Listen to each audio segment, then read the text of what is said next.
मैं जब फौज में था तब मुझे एक ही चीज का इंतजार रहता था, मेरी बीवी के खत का। तुम जानते हो उसमें क्या लिखा होता था कि रात में तुम मेरा लिहाफ और दिन में मेरी ताकत हो। अगर कोई ऐसी लड़की है बेटा जिसे तुम पसंद करते हो तो तुम्हें दुनिया से डरने की जरूरत नहीं। जब मैंने अपने गुलाब को खो दिया, यानी कि अपनी बीवी को, तो मेरी जिंदगी वहीं खत्म होकर रह गई। मैंने सोचा कि सूरज फिर कभी तुलू नहीं होगा, मैं कभी खुश नहीं हो सका। इंसान ऐसा तब सोचता है जब मोहब्बत में गिरफ्तार हो जाता है। मुझे बहुत से लोगों ने समझाया, खुदा इंसान पर उतनी ही आजमाइश लाता है जितनी वो बर्दाश्त कर सके, लेकिन वक्त के साथ साथ वो सारी परेशानियां खत्म हो जाती हैं। जवानी नायाब दौलत है, उसकी कदर कीमत को जानो।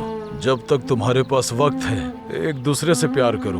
तुम्हें इतने मुश्किल हालात में इतना अच्छा साथी मिल गया है, और तुम्हें क्या चाहिए? जैसा आप सोच रहे हैं ऐसा बिल्कुल भी नहीं है। हम असल में नाश्ता तैयार है। वाह बेटी, हमें तो बहुत भूख लगी थी। हमारी बेटी तो बहुत मेहनती है। सही कहा ना?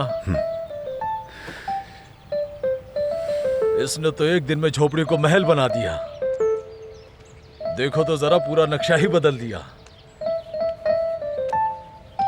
चलो।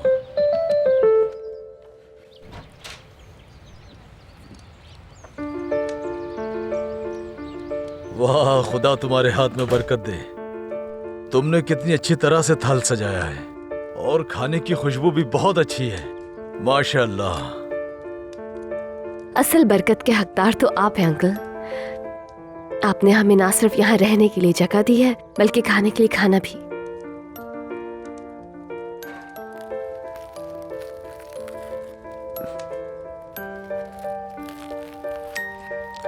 ये लो।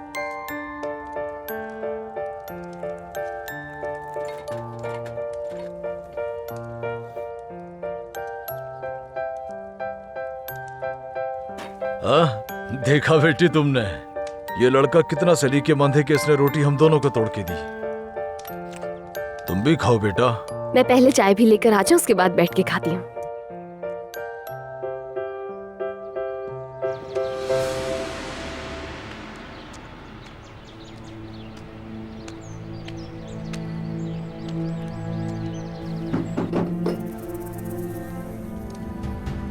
लगता है कोई आया है, मैं देखता हूँ। तुम आराम से नाश्ता करो, हो सकता है कि गांव के कुछ लोग हों। मैं बस अभी आया।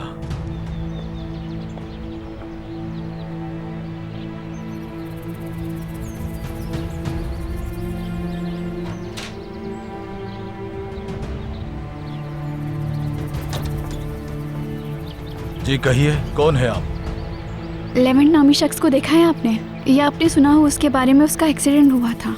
वो लंबे कद का और एक लड़की भी है साथ। बेटी तुम कौन हो, पहले मुझे ये बताओ। मेलिस, तुम यहाँ पर क्या कर रही हो? लेवेंट, बहुत परेशान थी तुम्हारे लिए। ठीक हो ना? हाँ हाँ मैं ठीक हूँ।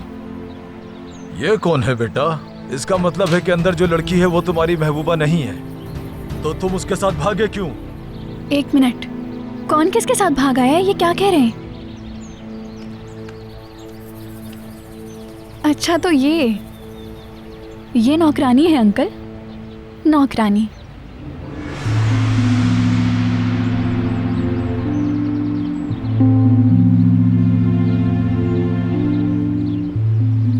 तुम्हें नीचे बैठने की आदत नहीं है? टांगों में दर्द हो जाएगा। नहीं, मैं ठीक हूँ।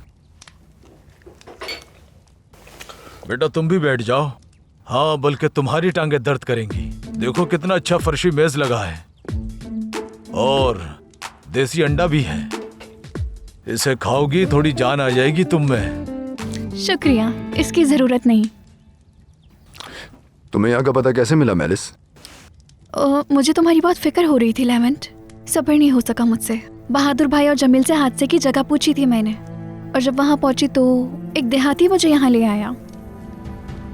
पहले मुझे लगा तुम यहाँ नहीं रुक सकते, लेकिन तुम यही थे।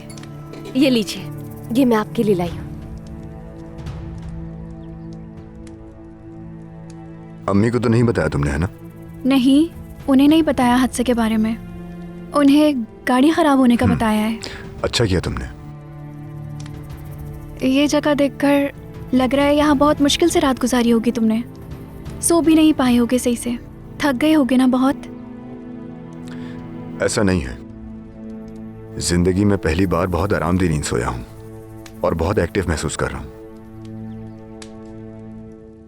भाई मेरा मूड तो बहुत अच्छा हो गया है। एक काम करो, एक कप चाय और पिलाओ। अभी लाई।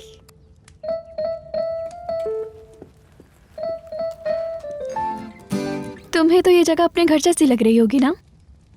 मैं एक और चाय पीऊंगी, ये बहुत मज़ेदार है। इसका जायका मुख्तलिफ है बहुत। मरियम तुम बैठी रहो।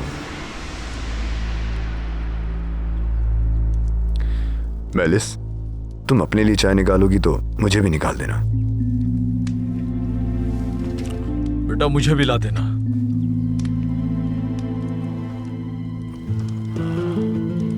मैं ले आती हूँ।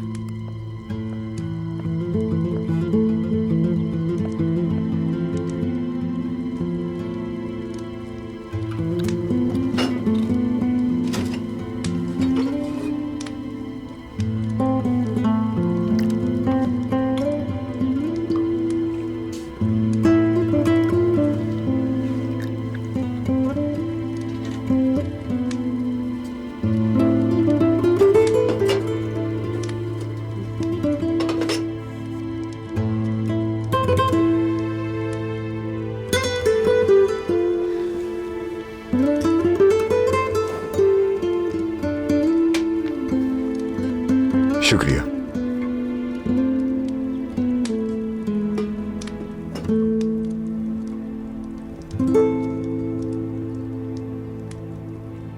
हम वापस कब जाएंगे?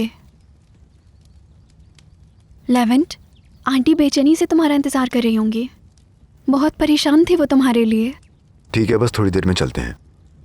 वो अंकल कुछ लेने गए हैं हमारे लिए। उन्हें बगैर बताए जाना मुनासिब नहीं है। कुछ देर इंतजार करते हैं, वो आते ही होंगे।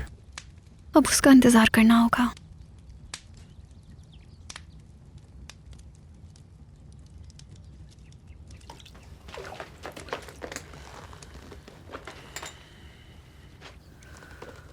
उफ, कितनी देर हो चुकी है।